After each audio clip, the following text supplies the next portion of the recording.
I know what you did last summer. Yeah, I was watching a better movie last summer, probably.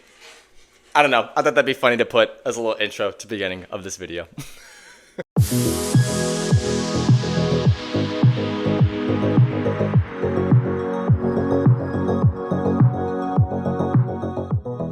What's up, you guys? It's Jonathan Carter, and today we are talking about I Know What You Did Last Summer. What are you waiting for?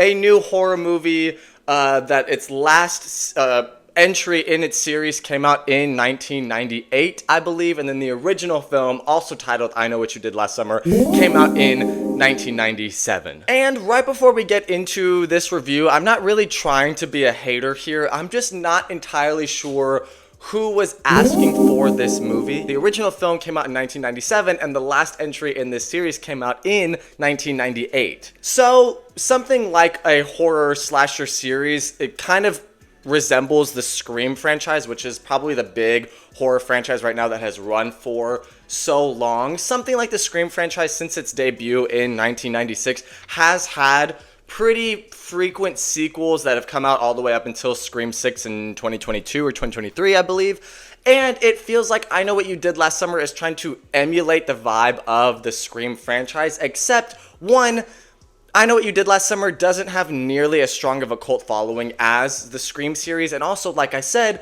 the Scream series has been running rather frequently and steadily, unlike I Know What You Did Last Summer, where the last entry, like I said, came out in 1998. So, without trying to be rude, it is just being honest. I really don't know who was asking for this movie. But right before we jump into this, please be sure to like and subscribe. Follow me on TikTok, Instagram for shorter versions of these videos, or on Spotify for podcast versions of this exact review. Anyways, with that out of the way, without further ado, let's jump into the review.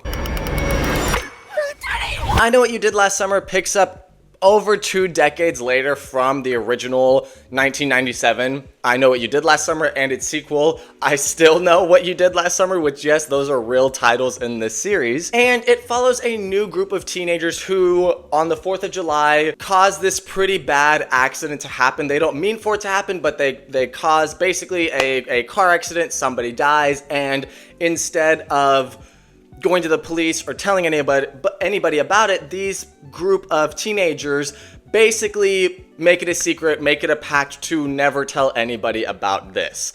They all come back to this town in North Carolina, South Carolina, a couple years later or a year later, and somebody has found out about this killing or about this accident that happened however many years ago, and is now hunting down these people one by one by one. And just with that premise in a slasher film, again, like close to the Scream franchise, you guys, it's some of the most dull, mind-numbing, choreographed kills. This is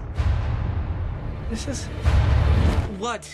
This is boring. Lacking any kind of tense moments with this person that is supposed to be terrifying. It just feels the movie feels so empty, and I'm not trying to get onto the actors here because who knows how they were directed or what the script is like or whatever, but there are just so many uneven lines of dialogue in this movie and just cringe-inducing moments where it's full of such insane horror tropes, like the really annoying ones of it's so very obvious when these people are getting attacked by this person that if they just acted and did the more obvious thing, they would survive. They'll run further into a maze or whatever it is of this building instead of just going for the exit, the more obvious decision, they would have survived these encounters. But if they survived these encounters, we wouldn't have a movie. And therein lies the problem of a horror trope. Same thing when you have strength in numbers. You have people grouped together while they have found out that they're friends. They are getting hunted down one by one by one. And why would you not stick together, right? So there's always one person that is going off on their own in this thing that's I'll be fine. I'll be all right. I'm just going in my car to get my keys or blah, blah, blah, blah, blah. And it's again, if anybody in this movie had common sense, they wouldn't do those things. But again, you wouldn't have a movie if they didn't do those things. So it's like a cyclical cycle that goes around with horror movies that are not written well. Also with that, this being a sequel to a 1997 and 1998 film, It does a really odd thing where it relies heavily on those movies, where it expects like the general audience to have watched those films and to be, again, clamoring or begging for this new sequel to a movie that came out decades ago. Not a great plan. And the movie has these really odd moments where like Jennifer Love Hewitt's character shows up. You survived this once. We need your help. And it like pauses on them for a second as if it's gonna be like a big Spider-Man No Way Home or like Avengers, I don't know, Deadpool and Wolverine reveal.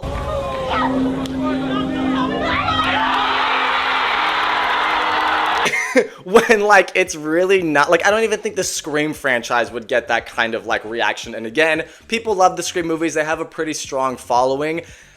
I don't know what, again, on all levels, I don't know what people were thinking when they made this movie. But also with that, there is a big reveal. There is a post-credit sequence at the end of the film. And there was somebody in my semi-packed theater that did kind of jump up and down and was like clapping and everything when this character was revealed. So maybe there is want for this. What do I know? Anyways, to be honest, I don't really feel like talking about this movie for much longer. The verdict, I am gonna give I Know What You Did Last Summer a 4 out of 10. And on a see it, stream it, or skip it, skip this movie, you guys. Even if you were a fan of the original movie, don't watch this one. It is so empty. It's so dull. It is so boring, you guys. It was really, really a drag to get through.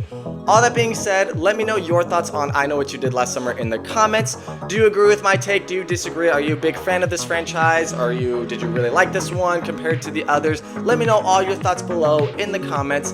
And as always, you guys, thank you so much for watching. Please be sure to like and subscribe, and I will see you guys on the next one.